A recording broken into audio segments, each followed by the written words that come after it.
Selamat datang di channel saya. Perkenalkan, nama saya Sultansyah, and kali ini saya akan bahas salah satu altcoin yang lagi trending, yang mungkin teman-teman juga bertanya-tanya gimana nih kita harus memanfaatkan price action dari Alpaca itu sendiri. Jadi kita akan membahas salah satu koin yang namanya Alpaca Finance. Oke, kita akan mulai dari start from ceritanya, dari newsnya.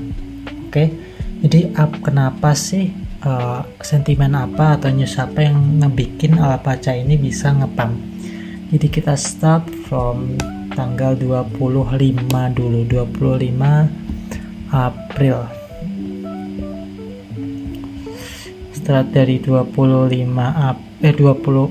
April, oke, di sini ya.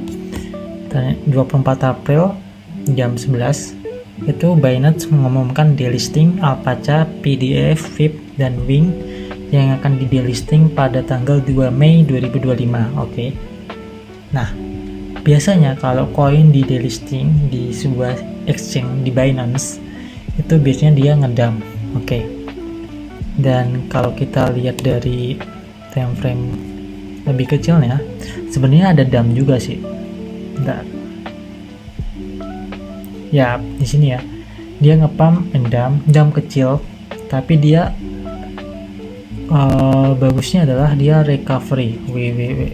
Ini saya lupa pakai UTC apa ya.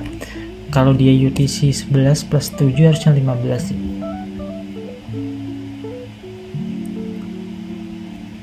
17 ya, sekitar di sini ya harusnya.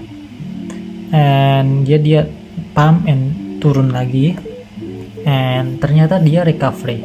So ini ngebikin yang sebenarnya banyak short, banyak yang masang betting short, karena memang biasanya koin di delisting drop, ternyata dia justru bisa recovery naik. So ini jadi shifting sentimen, karena ya banyak yang short kena likuidasi dan pump ke atas, ya udah sentimennya naik. Oke. Ini kita belum ke technical dulu, ke newsnya. Kemudian di Twitternya saya lihat sebenarnya nggak ada yang spesial, cuman ada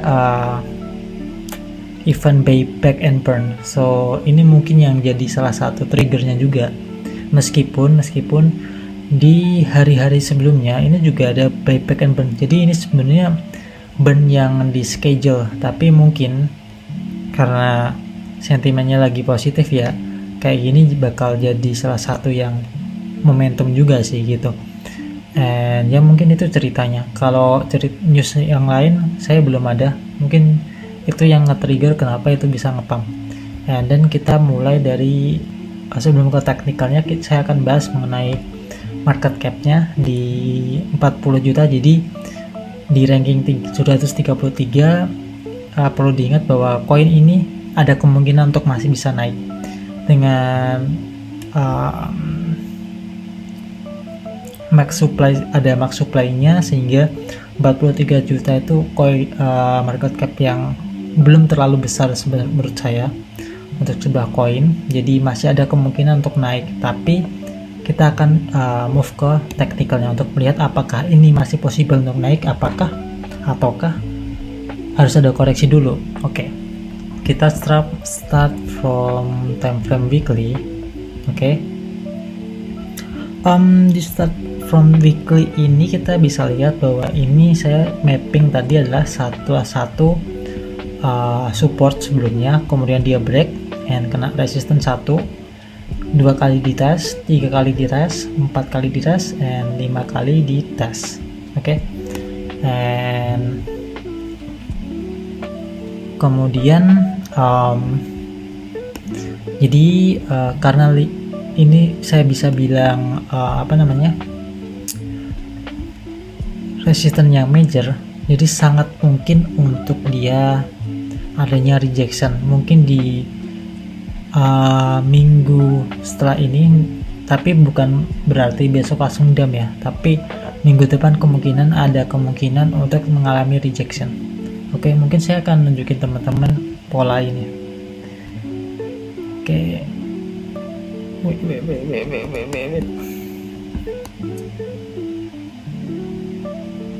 Oke. saya mau nanya ke teman-teman, ini polanya sama satu, oke. Kemudian ini oke, mirip-mirip lah ya, meskipun ini doji, ini enggak ya, tapi kesimpulannya ini juga,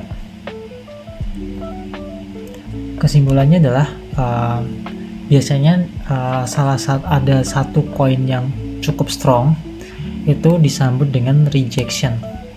Jadi satu, kemudian and then di sini dua. Jadi dua kali pola tersebut membuat koin ini ada rejection, ada koreksi dahulu. Oke.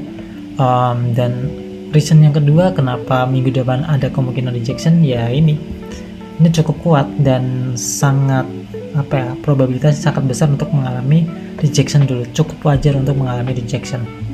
Oke, itu dari time frame weekly-nya. So ketika misalkan ini adanya rejection selama dia belum breakout di major resistance ini, kita bisa lihat potensi dia penurunnya seperti apa. Kita sebenarnya bisa pakai Fibo juga bisa. Oke, kita cari di 0,5 atau 0,618 di sini, area sini, itu bisa menjadi potensi untuk cukup bagus untuk mengambil setup long. Tapi kita coba lihat dari time frame daily-nya. Oke. Daily dia bagus dari breakout dari trend line, oke. And then ya udah, sebenarnya tinggal nunggu turun aja sih ke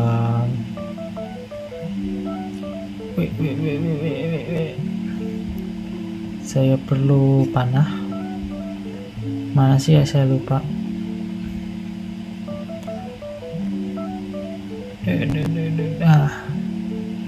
Pet. Biasanya dia akan turun dengan 3 koreksi atau ABC lah di sini.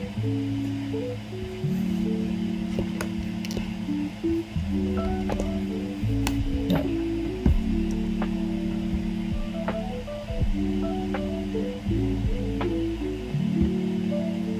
Oke, seperti itu untuk daily-nya. Jadi sebenarnya teman-teman bisa tunggu koreksinya dahulu di sini.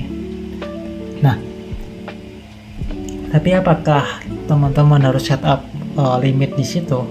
Menurut saya sih enggak. Teman-teman harus tunggu dulu konfirmasinya. Jadi kan misalnya nih turun sampai sini, kemudian teman-teman juga harus lihat konfirmasinya. Teman-teman bisa lihat pakai misalnya candlestick bullish pattern.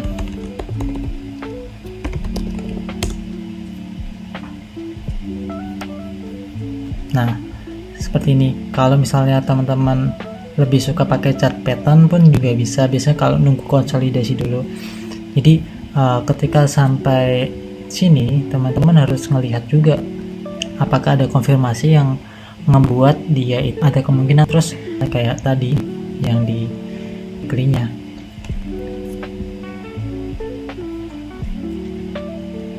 Seperti itu. Jadi gimana menurut